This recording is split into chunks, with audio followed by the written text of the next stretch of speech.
Hello, magandang gabi po sa inyong lahat. Narito ako ngayon sa airport ng Kalibo, Aklan. Pauwi na kami sa Manila. Nagkaroon kami ng pre-travel dito sa Boracay at ngayon ang schedule namin pabalik ng Manila. Hello guys, napakaswerte ko naman dito sa Kalibo International Airport. Nakamit ako dito ng kaipilido ko. Yan ang maganda.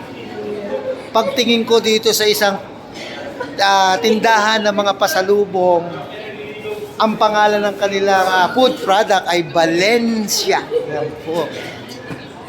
Valencia. Hindi makita siya. Kaya, yan, Valencia Food Product. Yan. Si Nanay Annalyn, nariyan, nagbebenta siya. Nakausap ko siya kanina. Kaya ang kagandahan ngayon, pag nagpesta rito, may pupuntahan na ako yung Ati-Atihan Festival. At sana maging kasamahan natin to sa perfume business natin. Ma'am Annalyn, si Ma'am Ens, ang daming binili na pasalubong. Ayan, talagang nakakatuwa. Diba? Ganito lang kami sa pagbibusiness. Kailangan maging friendly ka lang. Kailangan mo, huwag kang mahiyag i-alok kung ano man produkto ang dinadala mo. It's about sales eh. Hindi naman nakakaya ang aming product na pabango. Kaya nung makita ko yung Valencia, sabi ko malapit sa dugo ko to. Napakadaling i-approach ito ni nanay. Kaya ngayon nakausap ko rin yung kanyang anak na pangalawa.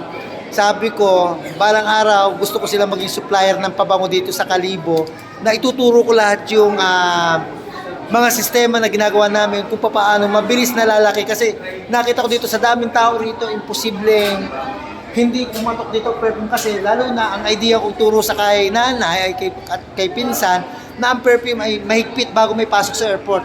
Kaya natural, wala na mga perfume na dala yan. Kaya bago lumabas ng paliparang ito, pag bumili ng mga produkto nila na pampasalubong, i-alok na rin niya ang perfume kasi sure ball na walang dalang perfume na ang mga taong nag-aantay ng kanyang flight papuntang Manila. Yun. Hindi na mahigpit pag sasakay ka na ng aeroplano. Kaya nagka-idea si nanay. Sabi ko, Nay, insan, ibigay ko sa iyo yung tester ko. Magpa-order ka ng 30 para hindi ka na mahirapan na kung may order ka na, is alam mo na kung kanino mo dadalhin.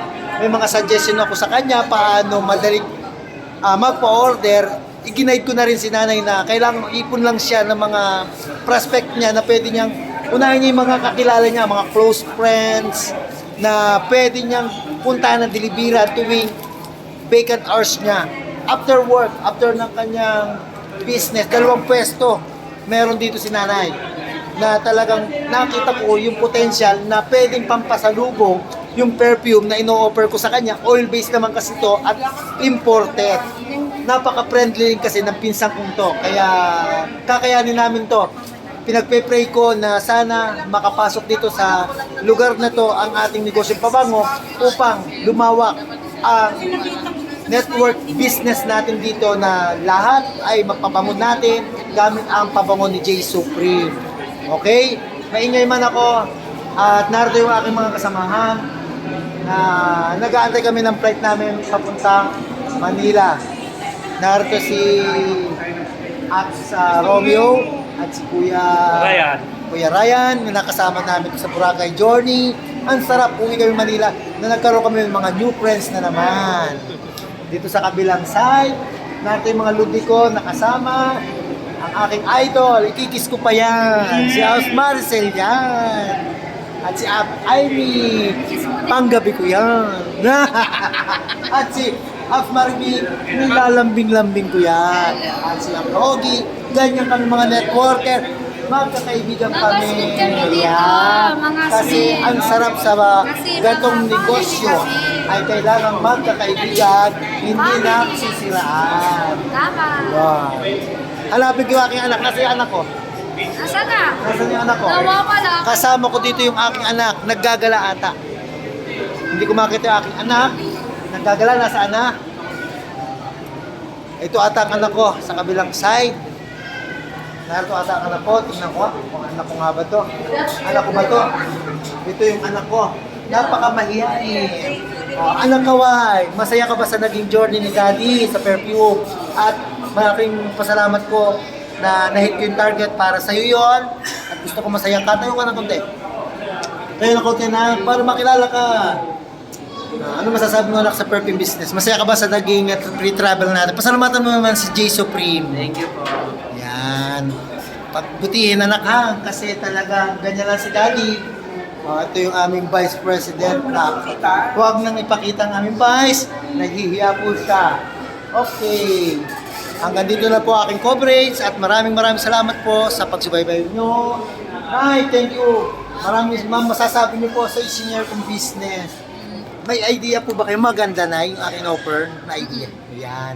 Nay, pagdating ng January, sikapin natin na ako'y makabalik dito sa ati-atihan. At nawa, pumatok yung idea ng perfume business dito sa inadagdag natin. Stocks mo ng mga pambenta, pangregalo o pampasalubong.